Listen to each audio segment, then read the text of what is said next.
Olá, sejam muito bem-vindos a mais um estudo promovido pelo Centro Espírita Bezerra de Menezes, o Apóstolo do Bem.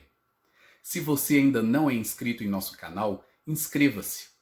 E não esqueça de clicar no sininho de notificações para poder receber um lembrete todas as vezes que um vídeo for lançado. Se puder também, compartilhe este vídeo e todos os demais vídeos com seus amigos e familiares que possam se beneficiar dos estudos que têm sido feitos pela casa. Muito obrigado e que Jesus abençoe a todos. Olá, caríssimas irmãs, caríssimos irmãos, que a paz de nosso Senhor Jesus Cristo nos envolva em mais essa oportunidade, que tem como proposta estudar e refletir sobre o tema As Bem-aventuranças, atendendo assim a programação de nosso centro, o Centro Espírita Bezerra de Menezes, o Apóstolo do Bem. Então, para darmos início ao nosso estudo, vamos elevar nossos pensamentos para uma oração. Divino Mestre Jesus, nosso Senhor, rogamos ao vosso coração magnânimo as bênçãos, Senhor, que envolvendo-nos em mais essa oportunidade, nos permita conduzir a nossa programação de estudos em condições favoráveis a um maior entendimento acerca das lições do Senhor, para podermos iluminar mais ainda o nosso caminho, o nosso progresso espiritual. Permita-nos também, Senhor, contarmos com a presença amiga de nossos benfeitores espirituais, mensageiros de luz que atuam em nome do Senhor, e que esses irmãos possam compartilhar conosco de nossa programação, auxiliando-nos na condução e favorecendo-nos também um maior entendimento das lições, para podermos, Senhor, compartilhar com os nossos irmãos de ideal.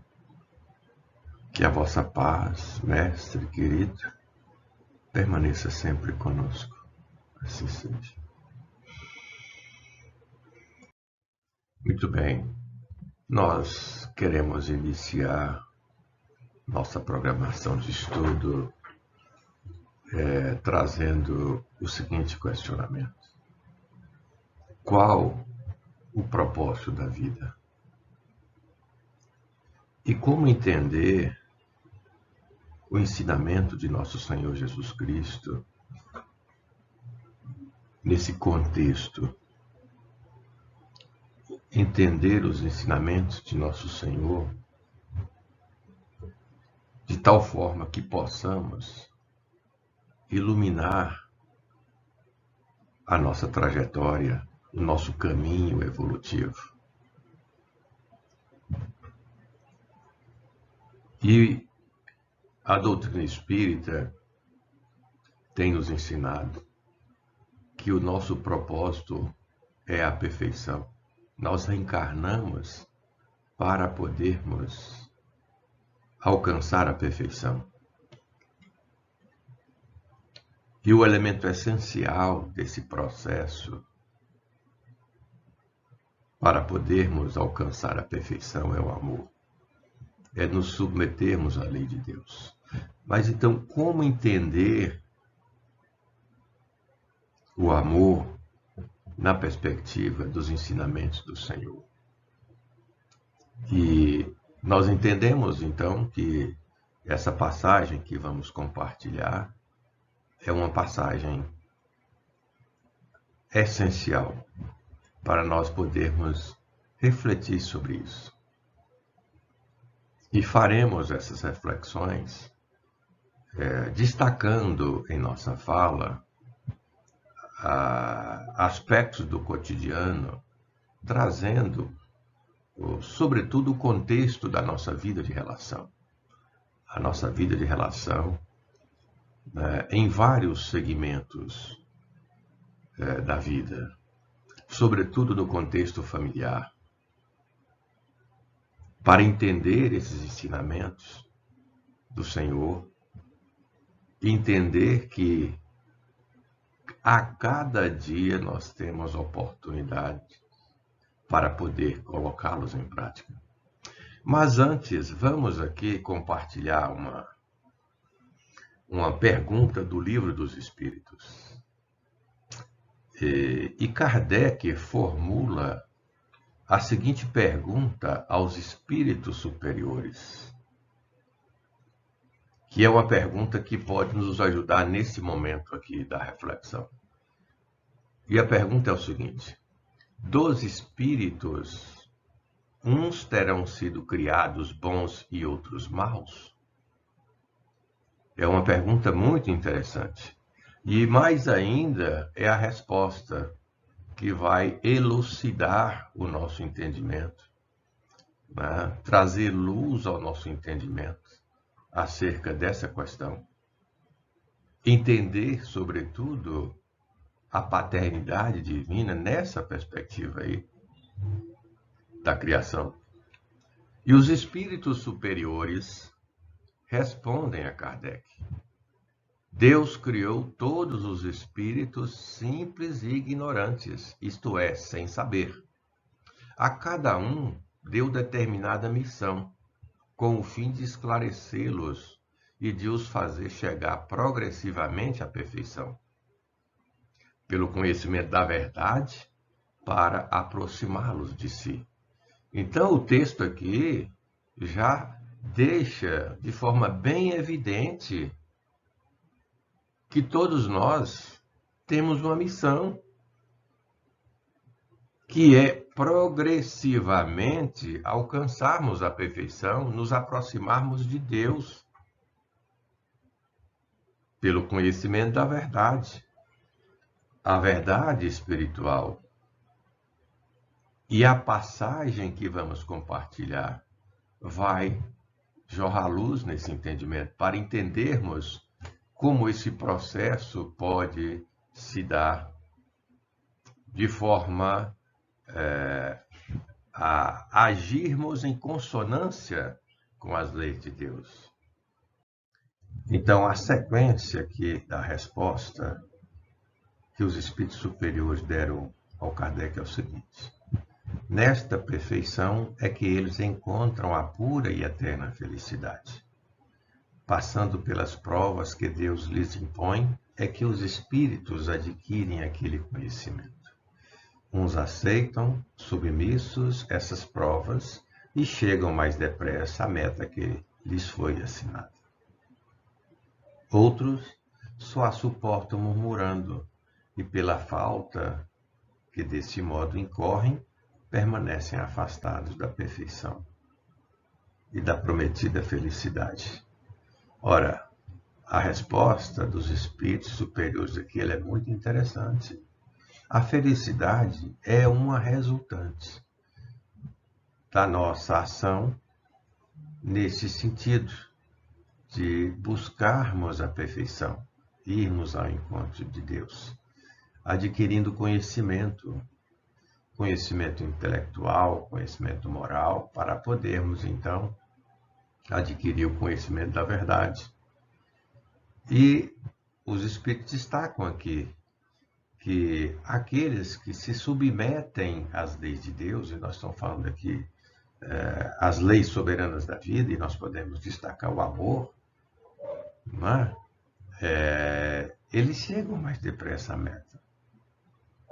Enquanto que outros, na rebeldia, na reclamação, murmurando, né, permanecem afastados. e precisam, portanto, muitas vezes recapitular determinadas experiências até alcançar essa condição de felicidade. Com isso, nós queremos salientar que o objetivo nosso é alcançar a perfeição. E o caminho que trilhamos, ele determina a nossa condição de felicidade ou não. Tá certo? Se nós nos submetermos às leis de Deus, cada ato nosso tem como resultado a felicidade, o registro dessa dimensão felicidade.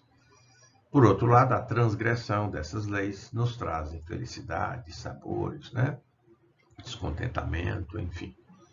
E refletir acerca dessa passagem das bem-aventuranças vai nos ajudar nesse sentido, entender a mensagem do Senhor, o ensinamento do Senhor, enquanto um roteiro, uma diretriz para uma caminhada segura na direção de Deus. Então, a perfeição é a meta de todos nós. E a condição para sermos felizes, como vimos na resposta dos espíritos superiores, é agirmos em consonância com as leis de Deus, com a lei do amor. A primazia do amor deve orientar a nossa conduta na vida, orientar os nossos pensamentos, os nossos atos, as nossas atitudes, para podermos, então, alcançar essa meta que é a da perfeição e, consequentemente, a felicidade. E nosso Senhor nos trouxe o ensinamento para isso. E nós vamos destacar aqui alguns versículos do Sermão do Monte, justamente aqueles versículos que tratam das bem-aventuranças, para entender como o Senhor, com o seu ensinamento, nos ajuda nessa caminhada, a trilhar esse caminho que nos coloca na direção do Pai. Bom, vamos compartilhar aqui um trecho do livro Ser Consciente, psicografia de Divaldo Pereira Franco, da autora espiritual Joana de Ângeles, para nós refletirmos um pouco mais sobre a questão da felicidade. Diz aqui a autora que Jesus definiu com segurança o conceito pleno de felicidade. No conteúdo do pensamento, meu reino não é deste mundo. Tendo em vista a impermanência da vida física, a transitoriedade do ser existencial terrestre, em constante transformação no seu contínuo vir a ser. Tem mais um outro trecho aqui. Diz aqui a autora que a felicidade é uma forma de viver e para que se torne permanente é necessário que seja adquirido o nível de consciência do espírito. E isto começa quando se descobre e se atenta para o que realmente se deseja da vida, além dos níveis imediatos do gozo do prazer. É o que nosso Senhor nos ensina em todas as suas lições. E não é diferente nos trechos, nos versículos que aqui abordaremos. Muito bem, as bem-aventuranças fazem parte dos ensinamentos proferidos por nosso Senhor Jesus Cristo no Sermão do Monte. E para isso nós vamos recorrer às anotações do evangelista Mateus, embora possamos encontrar também registros desse ensinamento em outros evangelistas. A análise que faremos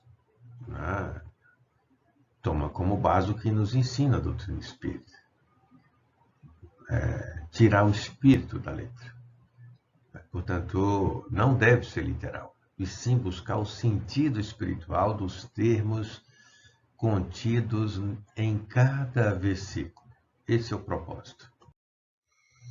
Muito bem, vamos aqui compartilhar os 2 primeiros versículos do trecho que pretendemos abordar, que são os 12 primeiros versículos do Sermão do Monte, um sermão que conta com 3 capítulos adotados pelo evangelista. Mas queremos aqui, nesses 2 versículos, destacar o seguinte.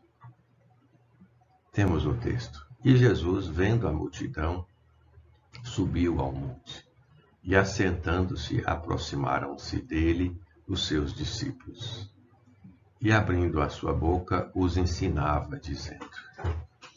Então, nós temos aqui a figura de nosso Senhor, o Mestre, nosso guia e modelo, nosso pastor, que se posiciona para nos ensinar. E aqui ele já deixa, né, em seu ensinamento para nós um modelo, uma referência de conduta. E o texto diz o seguinte: ele subiu a um monte. Ora, subir a um monte, nós podemos entender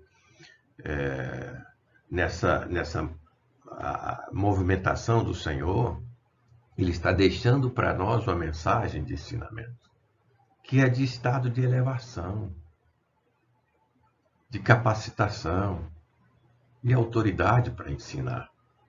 Assim devemos nós, ao mirar no exemplo do Senhor, agir em nosso dia a dia, na nossa vida de relação. Como falamos no início, vamos contextualizar as nossas reflexões, essencialmente, nesse contexto da nossa vida de relação. E aqui o texto prossegue assentando-se.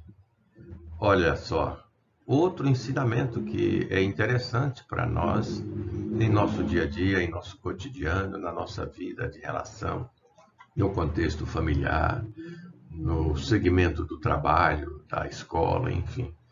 Esse assentar nós podemos entender como adequar-se à realidade do educando, porque o Senhor ali estava se posicionando para ensinar, para proferir o seu ensinamento.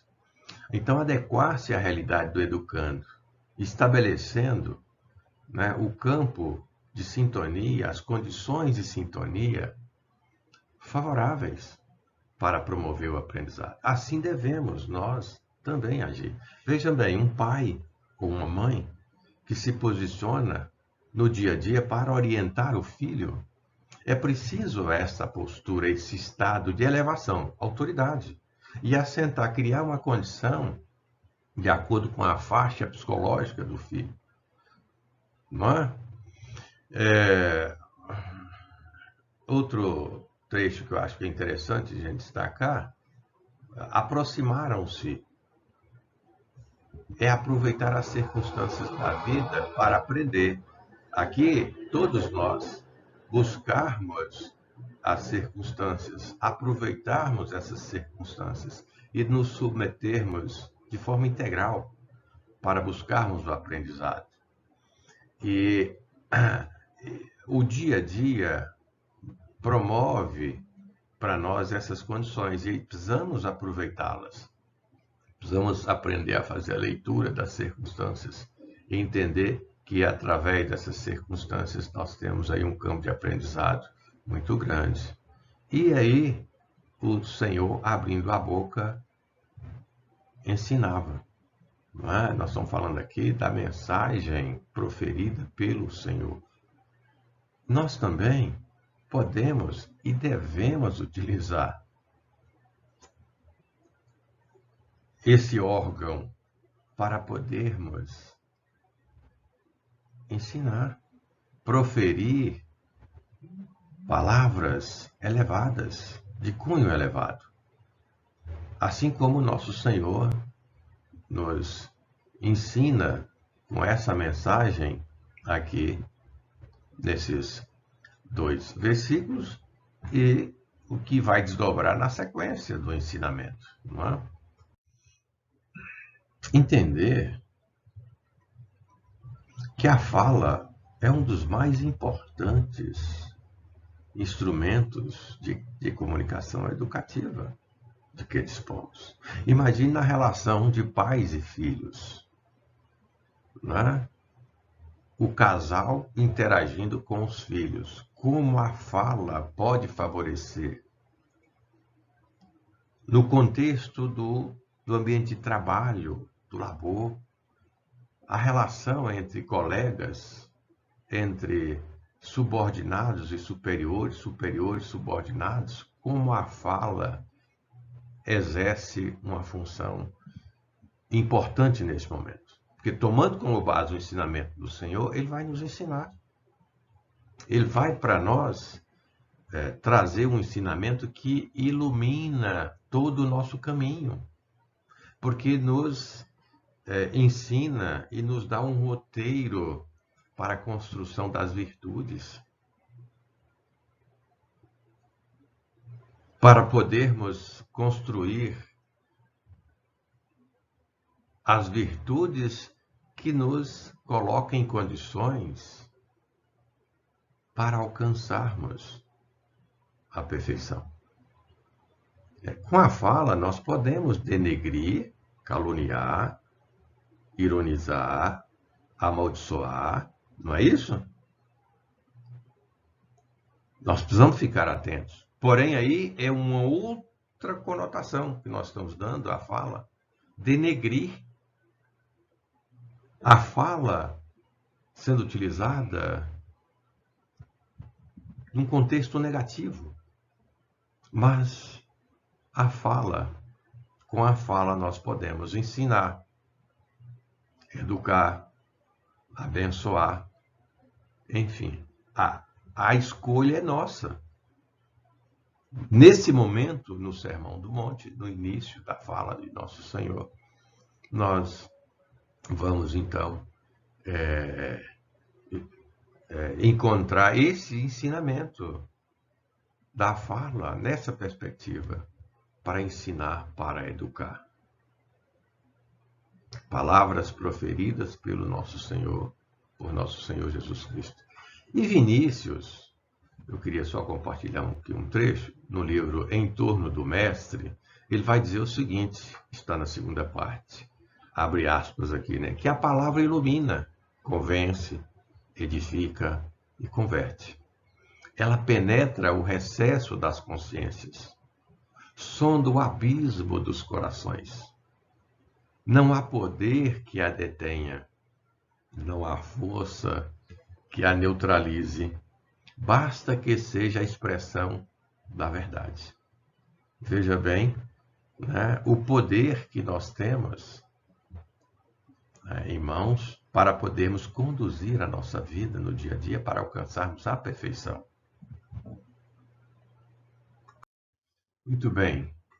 Qual o resultado que todos nós, enquanto cidadãos, queremos para o mundo? Um mundo de paz, um mundo de equilíbrio, de harmonia. Mas para isso nós precisamos ter uma sociedade organizada nessa perspectiva, com o mesmo desejo, né, empreendendo à vontade para alcançar esse resultado, né, no equilíbrio nas relações.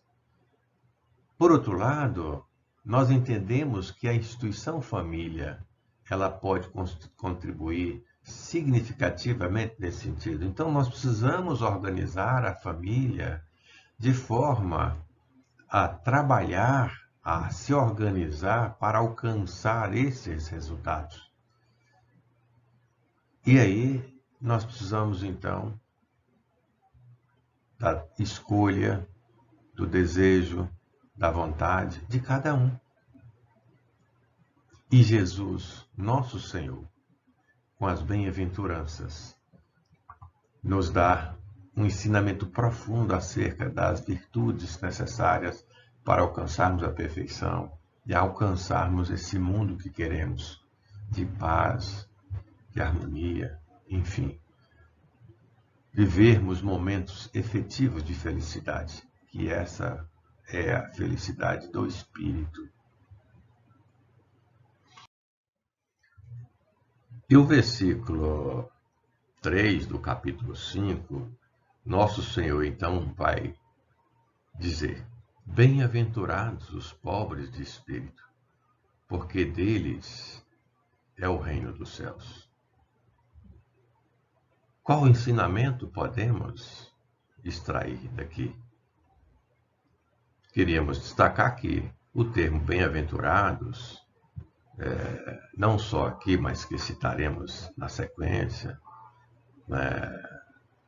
termos que vamos encontrar na passagem, e sobretudo nesses versículos que abordaremos, é uma expressão que podemos entender, e aqui vamos utilizar como referência, em que Jesus, então, quer dizer para nós de felizes os pobres de espírito. Então vamos aqui, embora outras possibilidades, mas vamos trazer o termo bem-aventurados como felizes na perspectiva espiritual.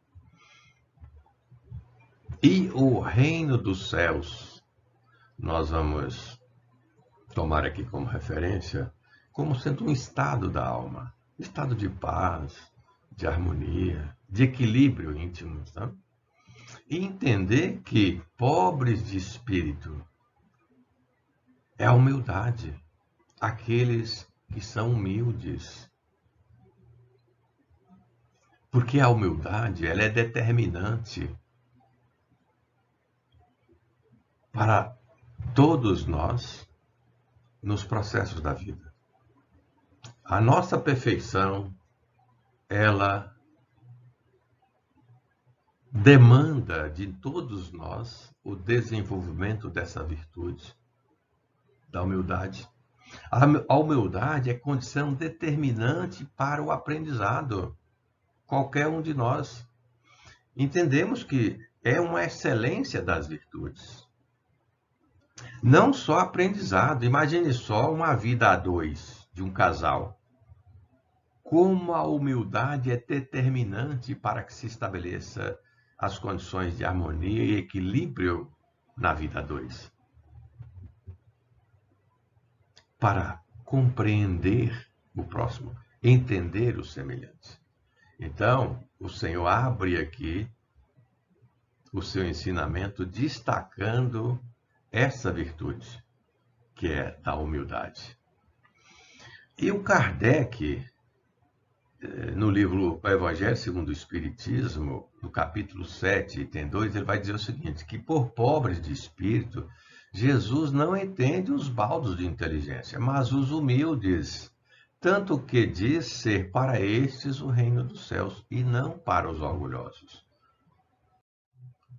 E acrescenta aqui o codificador. Em todas as circunstâncias, Jesus põe a humildade na categoria das virtudes que aproximam de Deus e o orgulho entre os vícios que dele afastam a criatura. E isso por razão muito natural. Há de ser a humildade um ato de submissão a Deus, ao passo que o orgulho é a revolta contra ele. Isso aqui é fundamental. E o Senhor, ele abre o sermão, o seu ensinamento, destacando essa virtude por excelência. Em qualquer processo da vida, eu destaquei aqui o contexto familiar, em qualquer situação. Para alcançarmos o reino de Deus, a paz, o equilíbrio, a harmonia, é preciso humildade. E nós queremos compartilhar um pequeno trecho aqui do capítulo 7 do livro Evangelho segundo o Espiritismo, na seção que trata das instruções dos espíritos, do espírito Ferdinando, espírito protetor, registrado em Bordeaux, 1862, que ele vai dizer o seguinte, que a inteligência é rica de méritos para o futuro, mas sob a condição de ser bem empregada. Olha, o nosso processo evolutivo, ele se dá, inegavelmente, pela construção dos caracteres intelectuais. Mas essa condição de ser bem empregada ela depende da construção dos caracteres morais. Portanto, a formação de caráter, ela é fundamental para que a inteligência seja bem empregada. Se todos os homens que a possuem dela se servissem de conformidade com a vontade de Deus, olha a submissão, fácil seria para os espíritos a tarefa de fazer que a humanidade avance. Essa é uma contribuição desse autor muito interessante. O outro versículo que vamos compartilhar é o versículo 4. Bem-aventurados os que choram, porque eles serão consolados. E vamos aqui recorrer ao codificador Allan Kardec, do Evangelho segundo o Espiritismo, capítulo 5, item 3, para esse primeiro entendimento acerca do versículo. E ele vai dizer o seguinte: somente na vida futura podem efetivar-se as compensações que Jesus promete aos aflitos da terra. Sem a certeza do futuro, estas máximas seriam um contrassenso, mais ainda, seriam um engodo. Então, o que nós estamos aqui destacando é o seguinte, que bem-aventurados os que choram, mas o resultado desse processo é que é preciso considerar, e isso virá no futuro. E bem-aventurados os que choram, aqui nós podemos destacar o contexto da vida, sobretudo enfrentando as vicissitudes. Esse processo é um processo que liberta, mas devemos nos submeter a ele com resignação. A resignação é um gesto, é uma atitude fundamental para entendermos nosso Pai.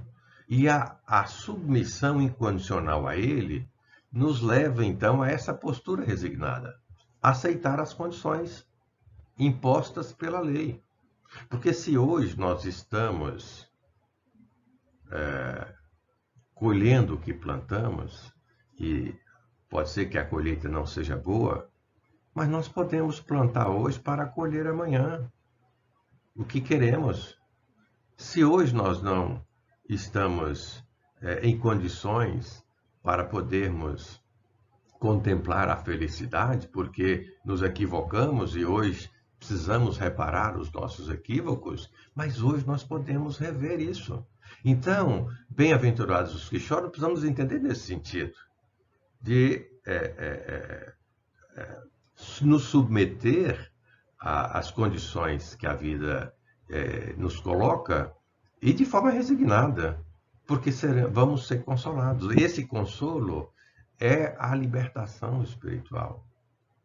É o estado de paz, de harmonia, que vamos usufruir depois que nos harmonizarmos com a lei de Deus. Não é? Muito bem. E acrescenta aqui o codificador no mesmo capítulo, né, no item 3. Desde que admita a existência de Deus, ninguém o pode conceber sem o infinito das perfeições.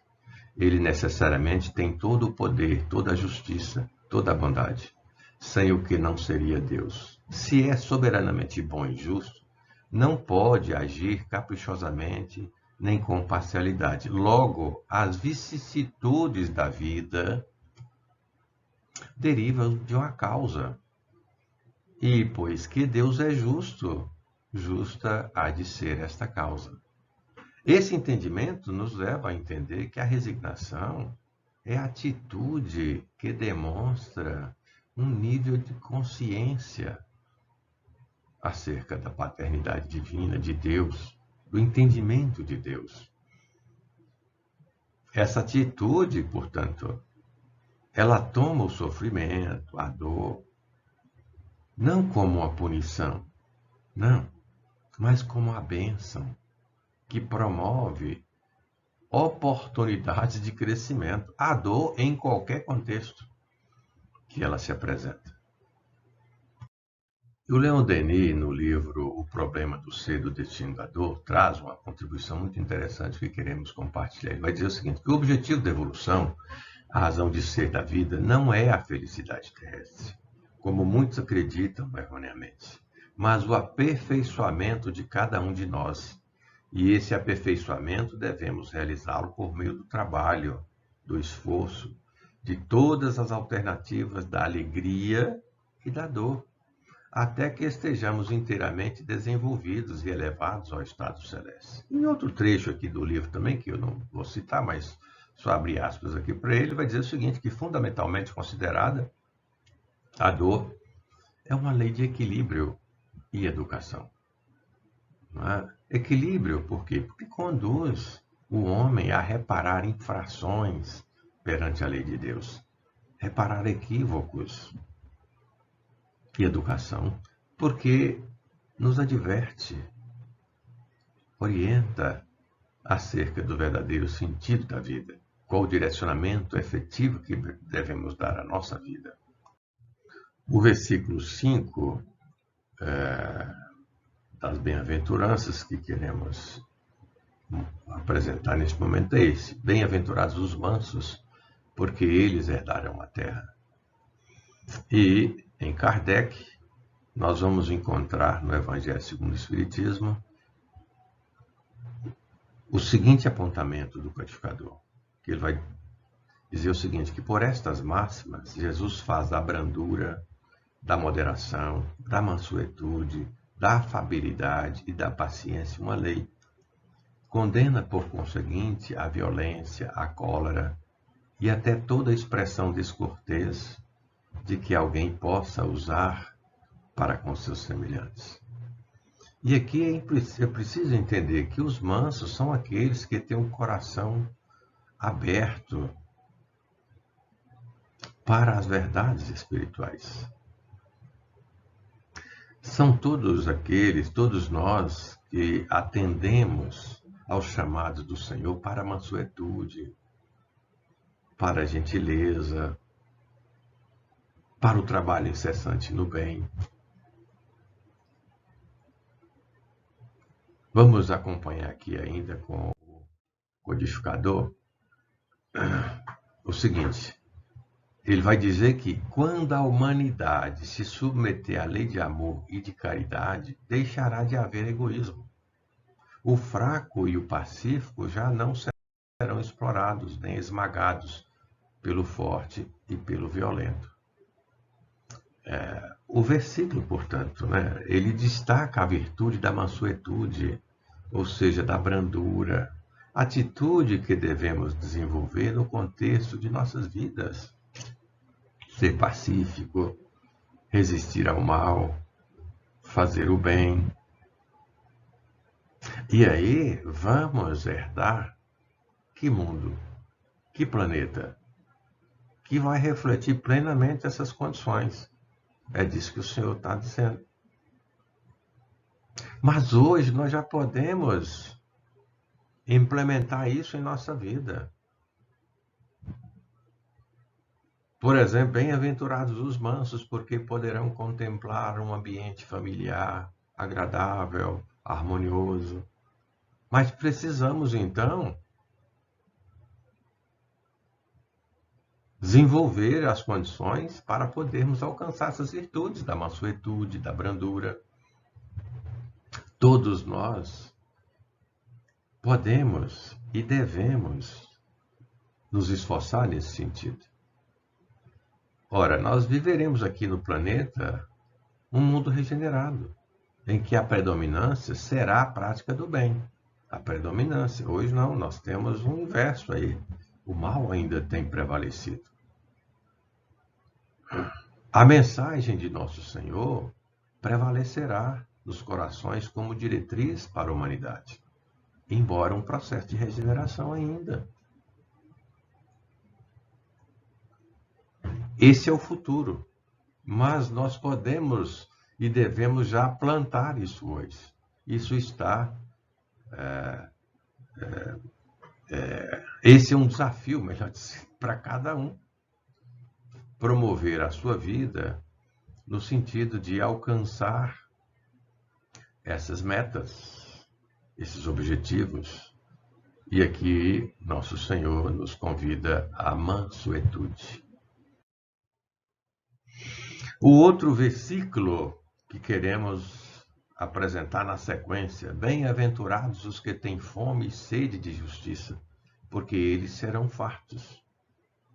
E o codificador vai trazer para nós o seguinte entendimento: que Deus quer que todas as suas criaturas progridam e, portanto, não deixem impune qualquer desvio do caminho reto.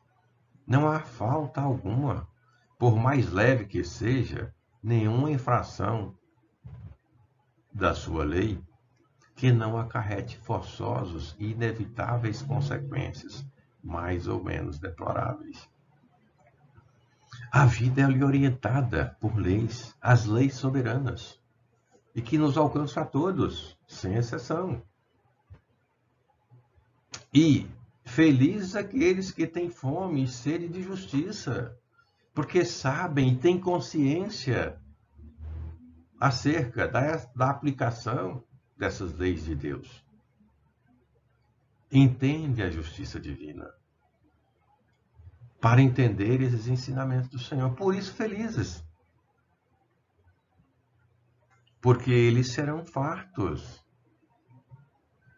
serão plenos, porque estarão em harmonia, em paz, que é a resultante de estar em consonância com Deus.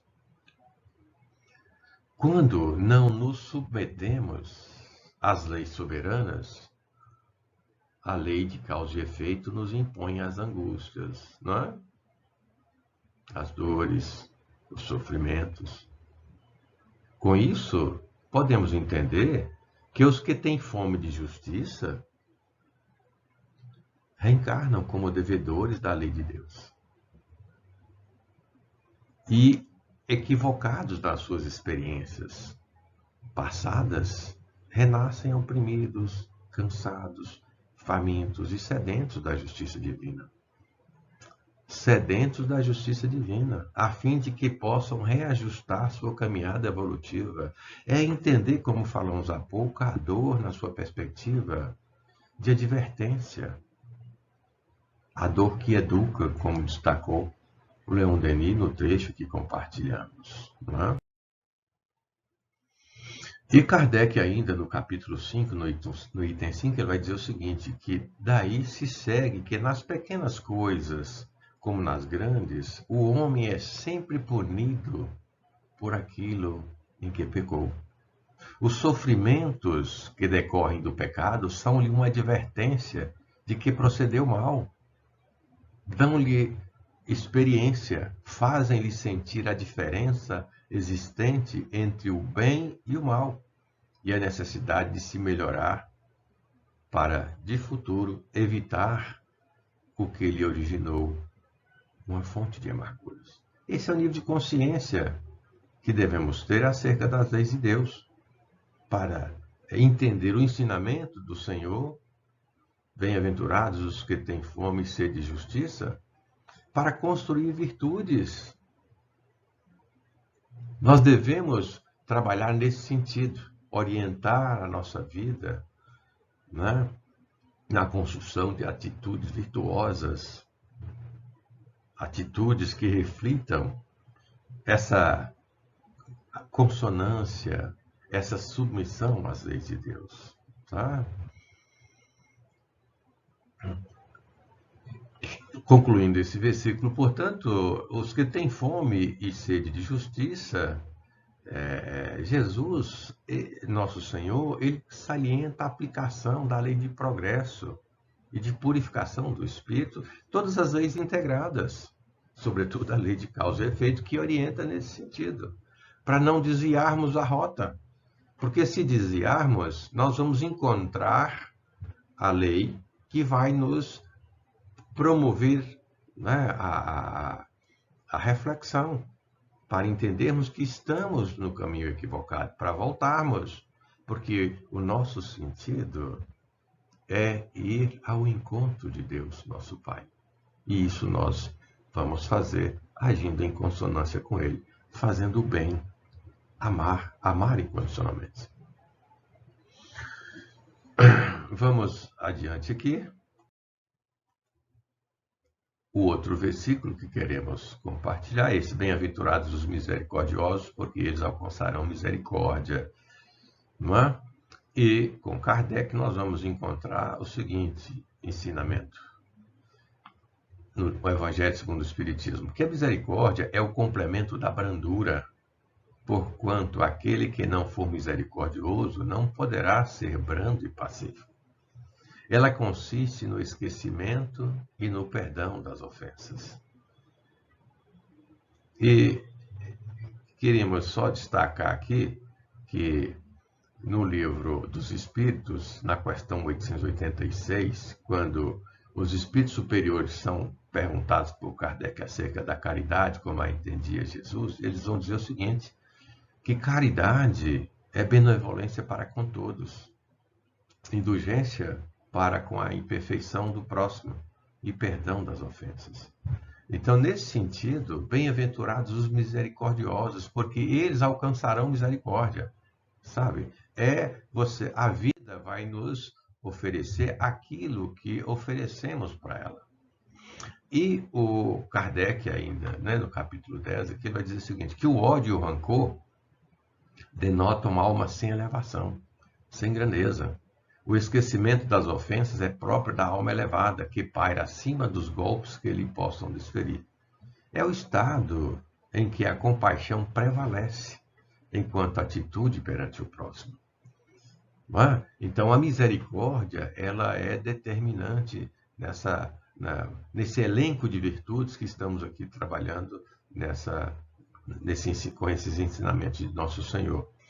E Nosso Senhor ele nos ensina que nesse versículo, né, que alcançaremos misericórdia ao praticá-la no contexto de nossa vida de relação com nossos parentes, né, dentro do contexto familiar, na relação entre o casal e os filhos, e assim por diante, entre amigos, e também na relação, né, com os inimigos, para entender os inimigos, ser indulgentes para com eles, para compreender as imperfeições. Indulgência é compreender as imperfeições do semelhante, como destacou os espíritos superiores na questão 886 para Kardec. Né? Devemos entender que a vida nos dá aquilo, sabe, que a oferecemos. E posicionados como devedores perante as leis soberanas, a misericórdia, por nós exercida, operada, voltará em nosso benefício, atenuando, inclusive, por sua vez, alguns débitos. É o amor cobrindo multidão de pecados. Entender a lei dentro desse contexto aí, o exercício do amor, o amar incondicionalmente. Muito bem, no versículo 8, nós temos a seguinte anotação: bem-aventurados os limpos de coração, porque eles verão a Deus. Veja bem, e aqui com Kardec nós temos um trecho que pode nos ajudar a entender esse versículo, que ele vai dizer o seguinte, que a pureza do coração é inseparável da simplicidade e da humildade. Exclui toda a ideia de egoísmo e de orgulho. Não foi isso que já refletimos aqui, sobretudo, no versículo 3, com o ensinamento de Nosso Senhor, bem-aventurados os pobres de espírito?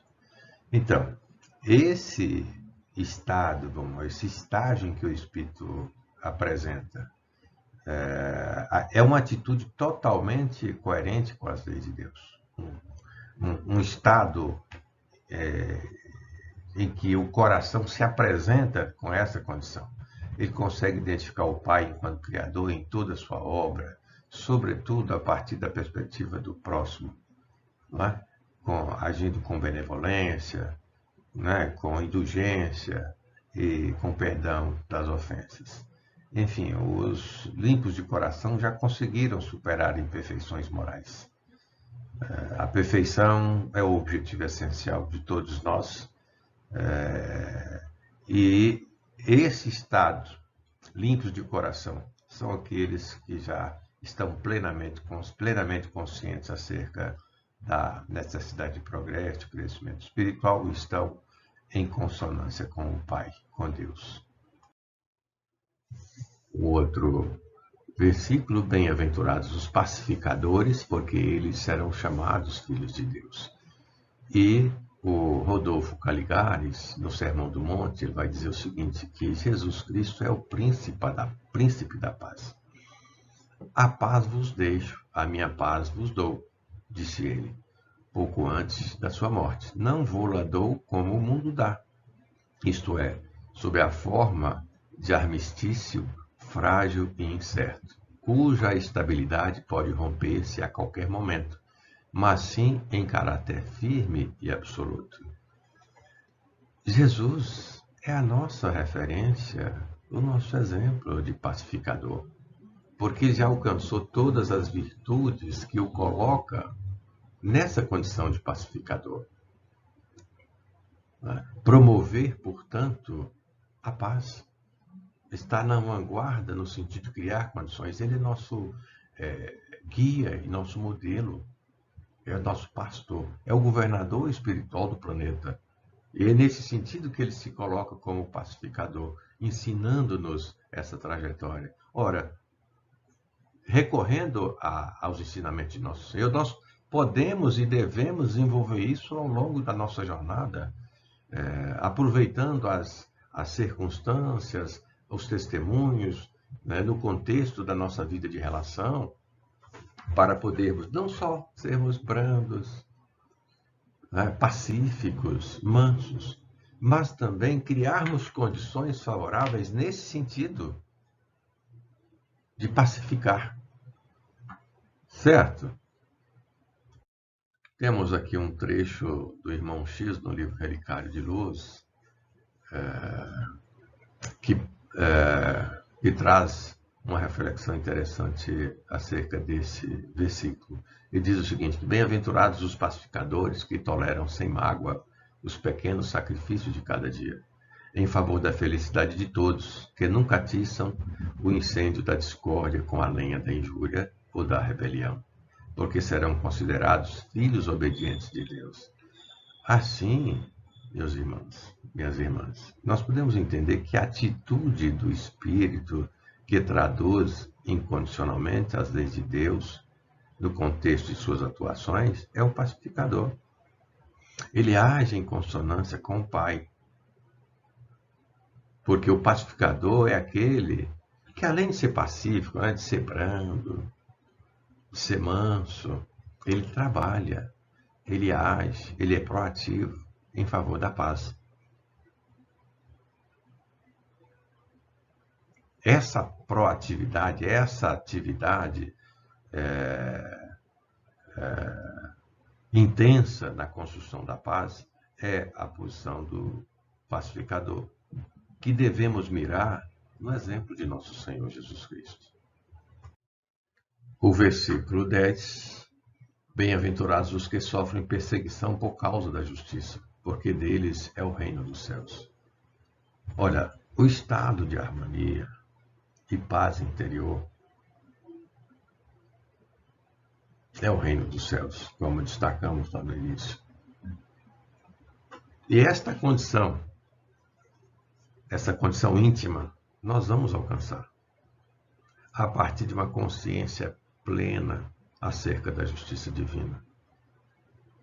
Porque os que sofrem perseguição por causa da justiça,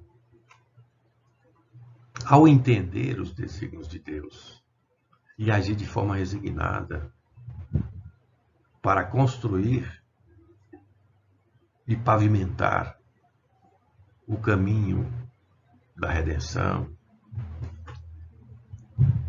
vai habilitá-lo a um estado de paz, de harmonia íntima, e serão felizes. Os dois últimos versículos, vamos fazer a leitura aqui. Bem-aventurados sois vós quando vos injuriarem e perseguirem, e mentindo disserem todo o mal contra vós por minha causa. Exultai e alegrai-vos, porque é grande o vosso galardão nos céus. Porque assim perseguiram os profetas que foram antes de vós. Vamos compartilhar um trecho aqui do livro Sermão da Montanha, do Rodolfo Caligares, acerca desse versículo, para refletirmos sobre o ensinamento que esses dois versículos trazem para nós. Como bem recorda Jesus, desde os primeiros profetas da antiguidade, que usaram para flagrar os erros de seus contemporâneos, todos os colaboradores de Deus, todos os que se empenham em fazer um pouco mais de luz nas trevas do mundo, têm sido ultrajados e perseguidos, pagando caro, muitas vezes com a própria vida, a sustentação de seus princípios moralizadores. Na sequência, o autor vai argumentar ainda que o mesmo vem acontecendo, tal testemunho da história, aos que porfiam por preservar a árvore do cristianismo dos malefícios das plantas parasitas, as superstições, o cerimonialismo pagão, as adulterações e falsidades doutrinárias, a comercialização dos sacramentos, etc., que lhe roubam a seiva, que a estrangulam e podem levá-la à morte. Mas a doutrina espírita é o cristianismo redivivo, e a doutrina espírita, ela nos apresenta a versão pura, cristalina, genuína dos ensinamentos de Jesus. É o que estamos fazendo com esse estudo hoje aqui, para entendermos a mensagem do Senhor para todos nós. Entender que a fidelidade para com os ensinamentos de nosso Senhor deve ser uma atitude que devemos empreender incondicionalmente frente aos desafios da vida. Não obstante as dificuldades, independentemente do contexto, em qualquer situação. Essa atitude de fidelidade, ela é essencial. Porque aí vamos desfrutar o reino de paz que o Senhor tem nos ensinado. Certo? Essa é uma questão de escolha para cada um de nós. Muito bem, para concluirmos o nosso estudo, queremos compartilhar essa figura em que destacamos aqui Deus, nosso Pai, o Criador, que é o nosso propósito. Retornarmos ao Pai. E para isso empreendermos uma caminhada na conquista das virtudes, para alcançarmos a perfeição. Virtudes que nós podemos buscar como referência nos ensinamentos de nosso Senhor, que hoje nós contemplamos apenas um trecho das anotações do evangelista Mateus, os versículos de 11 a 12 do capítulo 5 do Sermão do Monte. Portanto, nosso Senhor Jesus Cristo é a fonte cristalina dos ensinamentos que precisamos para empreendermos essa caminhada para Deus, na construção das virtudes. E o Espiritismo são os fundamentos, os princípios universais que nos permitem entender o ensinamento do Senhor de forma mais ampla, de forma mais profunda e clara, para darmos esse significado à nossa vida, darmos esse direcionamento à nossa vida. Portanto, a nossa caminhada até Deus é uma caminhada que está devidamente estruturada, orientada, e hoje nós compartilhamos nesse estudo esse trecho do capítulo 5, versículo 1 a 12, das bem-aventuranças, que nos permitiu refletir para entender acerca das virtudes e que são, assim, essenciais nessa nossa caminhada para Deus.